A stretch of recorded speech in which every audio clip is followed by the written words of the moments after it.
Bersama saya Azlin Arif dalam rentasan berita edisi 899. Antara paparan utama. Natijah pengkhianatan yang berterusan. Tanah lembaga getah Malaysia dirembat. Otak siapa dilutut?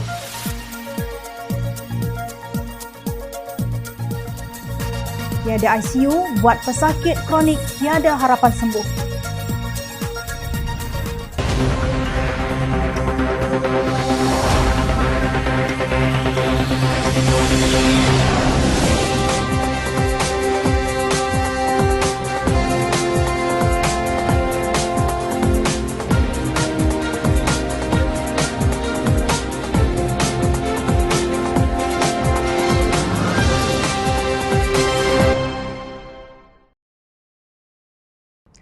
Assalamualaikum dan salam sejahtera. Belum lagi sejuk kemarahan rakyat tentang kes pencerobohan pesawat Zionis Israel, timbul pula kes cubaan pesawat tentera udara Republik Rakyat China PLAAF untuk menceroboh ruang udara negara kita.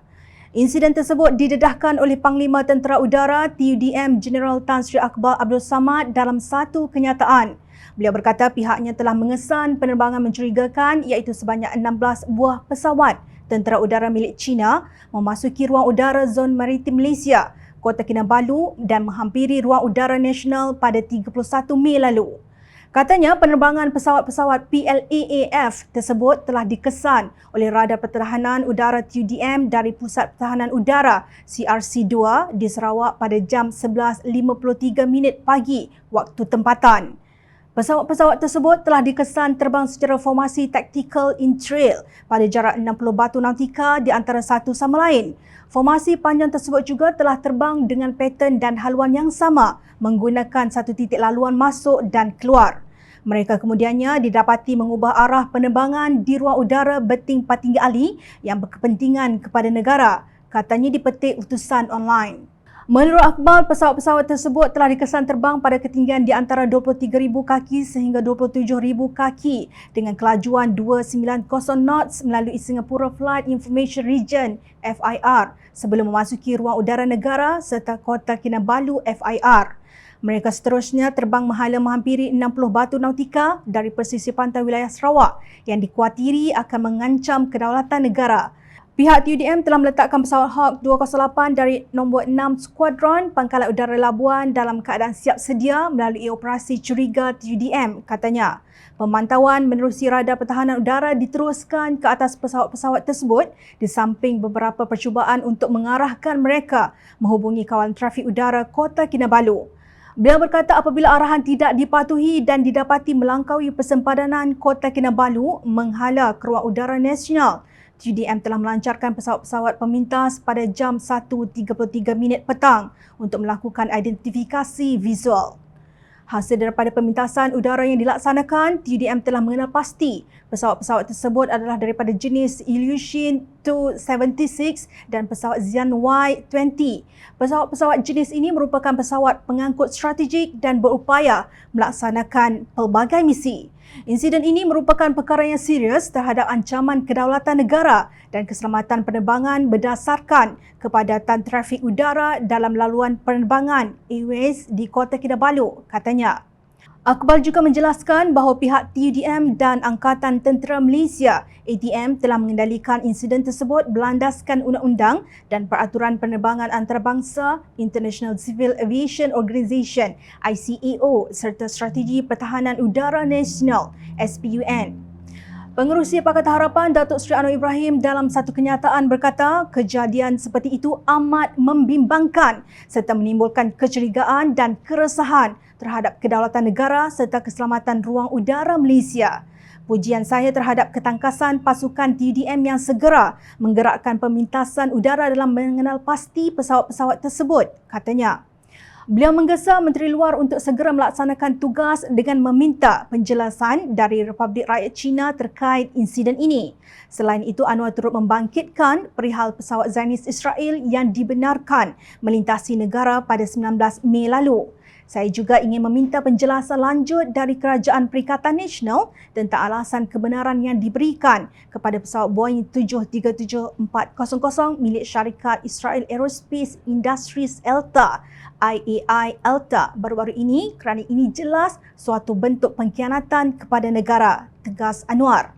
Sementara itu, Menteri Luar Negeri Datuk Seri Hishamuddin Hussein dalam kenyataannya berkata pihaknya akan mengeluarkan nota bantahan diplomatik atas pencerobohan ini kepada Kerajaan Republik Rakyat China. Kementerian ini juga akan memanggil Duta Besar Republik Rakyat China ke Malaysia bagi memberikan penjelasan mengenai pencerobohan ruang udara dan kedaulatan Malaysia oleh 16 pesawat tentera udara Republik Rakyat China ini, katanya. Beliau juga akan menyampaikan kegusaran serius Malaysia mengenai perkara ini kepada rakan sejawatnya di China. Pendirian Malaysia sangat jelas mempunyai hubungan diplomatik yang mesra dengan mana-mana negara tidak sekali-kali bermaksud bahawa kita akan kompromi tentang keselamatan negara kita. Malaysia tetap teguh mempertahankan maruah dan kedaulatan kita, ujarnya. Inilah natijahnya apabila menganggap China sebagai abang besar. Lalu abang besar ingat dia boleh buat apa sahaja kepada negara ini. Lebih-lebih lagi apabila abang besar ini tahu Kerajaan Perikatan Nasional sangat lemah dan tidak dipedulikan oleh masyarakat antarabangsa selain berdepan dengan masalah dalaman yang kian meruncing. No Anwar, no DAP, kata gerombolan tebuk atap. Sekarang bagaimana ya? Adakah akan ada yes komunis, yes Zionis? Ahli Parlimen Kulim Bandar Baharu Datuk Seri Saifuddin Nasution Ismail berkata Parlimen mesti dibuka walaupun ketika pandemik COVID-19 kerana banyak aspek pengurusan aset negara yang dipersoalkan. Saifuddin membangkitkan kenyataan media bekas pengurusi Lembaga Getah Malaysia LGM Datuk Ahmad Nazlan Idris yang antara lain mengesahkan isu LGM Properties Corporation LGMPC bahawa pertama, tanah disewa dengan harga lebih rendah daripada pasaran. Kedua, tanah dijual dengan harga lebih rendah daripada pasaran. Ketiga, tempoh sewa dicadang oleh ahli lembaga pengarah lebih pendek tetapi diarah panjangkan. Dan keempat, ada masalah tata kelola dalam LGMPC dan ditubuhkan 3 jawatan kuasa untuk tujuan memperbaiki tetapi menteri arah business as usual. Kenyataan ini mengesahkan dokumen yang tersebar sebelum ini adalah sahih. Menteri telah buat penafian. Umum melihat penafian menteri sama seperti nafi ditahan di sekatan Jalan Raya Perasing, Kemaman yang kemudian Ketua Polis Terengganu sahkan betul, ujar Saifuddin. Beliau dipercayai merujuk kepada Menteri Perusahaan Peladangan dan Komoditi Datuk Dr. Muhammad Khairuddin Amar Razali yang diperiksa ketika melalui sekatan Jalan Raya SJR Perasing di Kemaman pada 16 Mei lalu ketika Perintah Kawalan Pergerakan PKP melarang rentas daerah apatah lagi negeri. Demikianlah peri pentingnya Parlimen dibuka biarpun masa COVID-19 sebab ada orang sedang mengurus aset negara dengan cara yang boleh dipersoalkan. Semua ini boleh ditanya dalam Parlimen. Tidak nanti musim COVID, nyawa rakyat terancam, aset negara pun wuyuk. Tegas Setiausaha Agung Pakatan Harapan itu. Terdahulu, Ahmad Nazlan dalam satu kenyataan mengesahkan bahawa satu jawatan kuasa telah ditubuhkan dan tindakan serta langkah penambahbaikan telah dibuat oleh LGM sebelum ini. Namun, Menteri berkenaan campur tangan dan membiarkan LGMPC berjalan seperti biasa. Dalam isu sewaan tanah 70 sen sekaki, LGM hanya bersetuju untuk pajakan 5 tahun dan ditambah 10 tahun.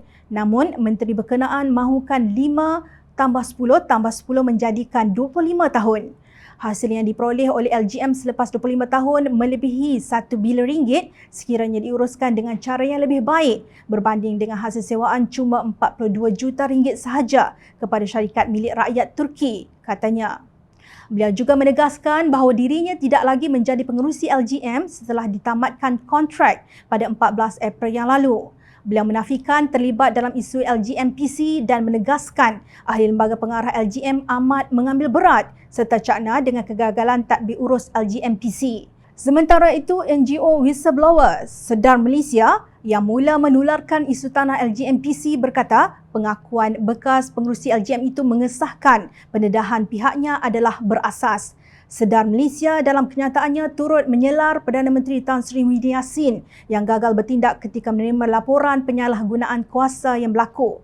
Kami tidak tahu yang beliau telah ditamatkan kontrak sebagai pengurusi LGM. Kami juga amat terperanjat dengan pendedahan yang beliau telah berkongsi dengan Perdana Menteri mengenai isu yang melanda LGM, tetapi sehingga hari ini nampaknya tiada tindakan, kata Sedar dalam satu kenyataan. Menurut Sedar, perkara itu mengingatkan kembali kepada kenyataan bekas Ketua Polis Negara Tan Sri Hamid Badur yang mendedahkan kepada umum bahawa Perdana Menteri telah dimaklumkan berkenaan campur tangan Menteri Dalam Negeri Datuk Seri Hamzah Zainuddin yang tidak patut berlaku.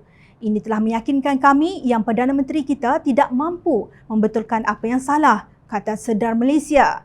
Malangnya, Sedar Malaysia tidak berniat untuk membuat laporan kepada Suruhanjaya Pencegahan Rasuah Malaysia SPRM kerana kami tidak percaya yang SPRM ini akan bertindak. Ini adalah kerana sejak beberapa tahun ini kami melihat bagaimana tindak tanduk SPRM telah menimbulkan persepsi negatif di kalangan rakyat, tegas NGO tersebut. Banyak benar perkara yang dipersoalkan berlaku ketika Parlimen dihalang daripada bersidang. Bukan hanya perbahasan dan sema imbang tidak dapat dijalankan, Jawatankuasa Kira-kira Wang Negara PAC juga turut dibungkamkan. Inikah kononnya kerajaan berintegriti, berkebajikan dan prihatin? Pemimpin Pemuda Bersatu nampaknya berang apabila Menteri Perdagangan Antarabangsa dan Industri MITI Datuk Seri Muhammad Azmin Ali dikritik oleh Datuk Ashraf Wajdi Dusuki. Lantas, Ketua Pergerakan Pemuda UMNO itu disindir oleh Esko Armada Saiful Bahari sebagai memperlihatkan kerendahan akal seolah-olah otaknya dilutut. Begini bunyi ayat Ashraf yang diberi gelaran otak dilutut itu. Saya cadangkan untuk Menteri MITI Azmin Ali tampil secara live dalam sidang media untuk menjelaskan rasional setiap industri kilang yang diluluskan atas nama Essential Services. Antara yang saya kurang faham, kilang elektronik dan elektrikal yang turut dibenarkan operasi atas nama keperluan. Setuju? Lalu bola tanggung yang dilontar oleh Saiful itu disambut oleh Ketua Penerangan Pergerakan Pemuda UMNO Syahril Hamdan secara berbasa-basi dengan persoalan. Ini semua menjadi isu kerana Parlimen tidak bersidang. Kalau bersidang, isu ini boleh dibahas, fakta dibentang dan rakyat boleh nilai. Jadi kalau tak mahu banyak disoal di media sosial, Pemuda Bersatu mintalah buka Parlimen. Atau mereka anggap semua ahli Parlimen yang menyoal pun otak dilutut juga. Menurut Syahril, pemimpin Pemuda Bersatu biadab tanpa had apabila menyifatkan Ashraf letak otak di lutut semata-mata kerana menggesa Menteri Kanan Ekonomi tampil ke media menjelaskan lebih terperinci subsektor perkilangan yang dibenarkan beroperasi sewaktu total lockdown. Yang kita faham melalui kenyataan media, selain sektor esensial seperti makanan dan sebagainya, aktiviti berkepentingan dalam rantaian bekalan global juga dibenarkan. Tapi tentulah kita berminat tahu perinciannya. Contoh, apa aktiviti yang diklasifikasi sebagai berkepentingan dengan rantaian bekalan global. Barangkali hampir semua kilang pun ada kepentingan dalam sesuatu rantaian nilai bekalan. Sebab itu namanya kilang, ujar Syahril. Beliau berpendapat meminta Menteri Ekonomi muncul di kaca TV adalah wajar kerana terlalu banyak persoalan dan prosedur operasi standard SOP berkaitan sektor dan industri yang selama ini tidak dijelaskan oleh pemimpin yang diamanahkan. Sampai bila nak taichi semua benda yang rumit ke Menteri Keselamatan, bidasnya. Beliau berkata kekhawatiran berkenaan kluster kilang adalah benar dan disokong oleh data. Jadi kalau ada pihak memberi fokus atau mempertikai kelonggaran kepada operasi kilang, itu adalah wajar, katanya. Namun dalam menyambut lontaran penghinaan Pemuda Bersatu, Syahril masih mahu menjustifikasi persengkokolan partinya dengan gerombolan tebuk atap menerusi langkah Sheraton pada hujung Februari tahun lalu. Memang kami dalam UMNO bukan satu kapal dengan mereka. Pembabitan UMNO dalam kerajaan sudah dijelaskan rasionalnya dan masing-masing meletakkan kepentingan negara di hadapan. Bila tiba masa keluar, keputusan akan dibuat. Tapi hendak mesra bersama parti yang panggil pemimpin parti kami otak di lutut yang pernah gah mengumumkan masa UMNO sudah berakhir yang kalau dikritik sikit terus hendak memberontak. Tidak sama sekali, tegas Syahril. Kasihan sungguh, hari ini ada Esko Armada mencemuh Pemuda UMNO tak faham rasional kilang dibenar beroperasi lalu disifatkannya seolah-olah otak diletak di lutut. Cemuhan ini membuat Ketua Pemuda UMNO Johor Muhammad Hadi Mat Shah turun ke gelanggang untuk mempertahankan ketuanya.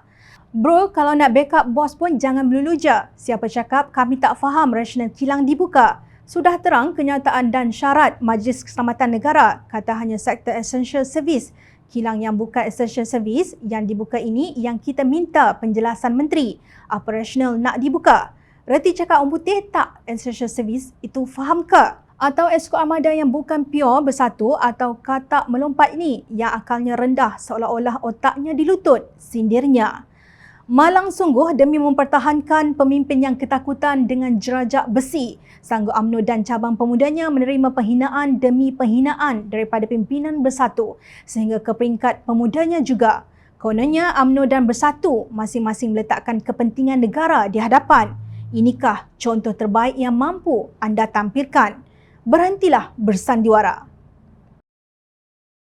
Perintah Kawalan Pergerakan PKP 3.0 dikuatkuasakan di seluruh Semenanjung dan wilayah Persekutuan Labuan mulai 25 Mei yang lalu demi menangani pandemik COVID-19. Semasa wawancara televisyen malam Ahad, Tan Sri Muhyiddin Yassin berkata beliau tidak mahu rakyat Malaysia mati akibat coronavirus atau mati kelaparan. Kerana itu PKP 3.0 dilaksanakan. Menurut Muhyiddin, beliau sendiri turut menjadi sasaran kemarahan orang ramai. Bolehlah nak salahkan kerajaan, marah Perdana Menteri pun tak apalah, saya terimalah. Rakyat kata apa bodoh Perdana Menteri, tak apa, ujarnya. Kata Muhyiddin, kerajaan telah melakukan pelbagai usaha namun negara tidak mampu melakukannya secara drastik. Beliau mengakui antara masalah yang timbul termasuk kekurangan katil hospital dan katil unit rawatan rapi ICU. Sementara itu di Alor-Star, pesakit kronik yang dianggap tiada harapan untuk sembuh dilaporkan tidak lagi ditempatkan di unit rawatan rapi ICU hospital di negeri tersebut berikutan jumlah katil sangat terhad ketika ini. Saya serba salah hendak maklum atau tidak keadaan ini, tetapi perlu beritahu juga dalam sesetengah kes doktor terpaksa memilih mana perlu dihantar ke ICU.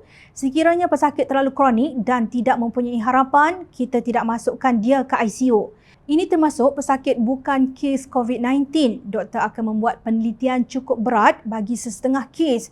Bagaimanapun, kita sebolehnya akan merawat semua pesakit sehingga sembuh dan stabil, kata Pengurusi Jawatankuasa Kesihatan dan Kerajaan Tempatan Negeri, Datuk Dr. Muhammad Hayati Osman, seperti dipetik Berita Harian.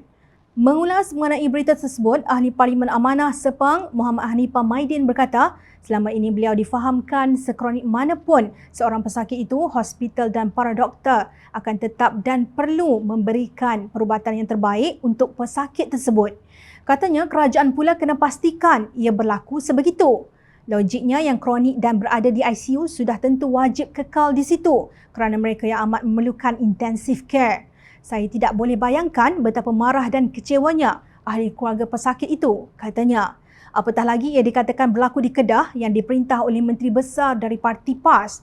Tiba-tiba dilaporkan bahawa pesakit yang sedang kronik dan dikatakan berpeluang tipis untuk sembuh tidak akan diletakkan di ICU lagi.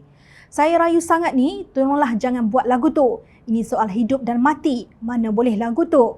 Adakah anda fikir keluarga pesakit berkenaan akan memaafkan anda jika sesuatu terjadi kepada tersayang mereka? Soal Hanifah. Menurut beliau, mati dan hidup itu isu suratan takdir yang tidak pernah dipertikai. Tetapi kerajaan kena pastikan setiap pesakit yang berada di hospital berhak mendapat perkhidmatan perubatan yang terbaik hingga ke saat terakhir. Itulah antara fungsi komen tak kiralah Perdana Menterinya bodoh atau tidak, katanya. Hanifah menegaskan bahawa kerajaan adalah penyelesai masalah, bukan pembuat masalah, tak kira kerajaan cap apa. Jika para pesakit itu sudah berada di tahap kronik dan berada di ICU pun dikatakan peluang tipis, bukan tiada peluang. Jika para pesakit itu pula dikeluarkan dari ICU, kita boleh fikirlah sendiri apa akan terjadi pada mereka. Kenapa mereka harus dijadikan mangsa yang dinafikan hak untuk mendapatkan perkhidmatan perubatan yang terbaik sehingga saat terakhir hanya kerana government itu tidak kompeten? Adakah ini semua eutanasia bentuk baharu? Bidas Hanifah. Pada masa yang sama, diberitakan pula sistem pendaftaran vaksin COVID-19 yang memakan belanja jutaan ringgit mengalami kepincangan ketika dibuka kepada umum pada 26 Mei 2021 yang lalu. Persoalan juga timbul sama ada pihak yang membangunkan sistem tersebut telah dibayar oleh kerajaan.